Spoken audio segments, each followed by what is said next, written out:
Dahil sa paglabas sa katotohanan sa pagkatao ni Tanggol, mas lalong lumaki ang galit ni Santino para sa kanyang kuya.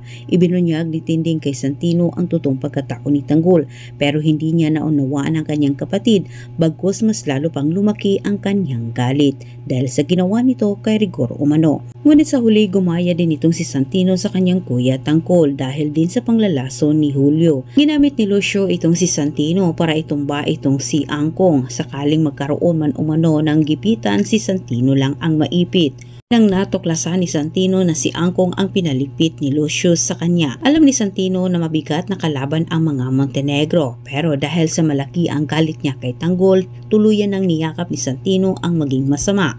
Handa na si Lucio na umupo sa pwesto ni Angkong. Si Lucio ang nakinabang sa ginawa ni Santino. Pamumunuan na umano niya ang Red Phoenix, ngunit may isang taong biglang lumitaw ang humadlang sa kanyang mga plano. Lumitaw ang isang anak ni Angkong. Nabigla itong si Lucio, hindi niya inasahan na may isa pang anak itong si Angkong. Nangangatwiran itong si Lucio. Anito, wala umanong karapatan ang anak ni Angkong na pamumunuan ang Red Phoenix, lalo pat hindi umano nila ito kilala at isa umano siya sa parte sa paglago sa negosyo ni Angkong. Isa wala ang pinaghirapan ni Lucio ang paggagamit niya dito kay Santino.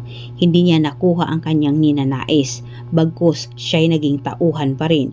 Samantala, mortal ng kaaway ang turing ni Santino para sa kanyang kapatid. Sinabi ni Tanggol kala Lucio na isang Montenegro umano itong si Tanggol.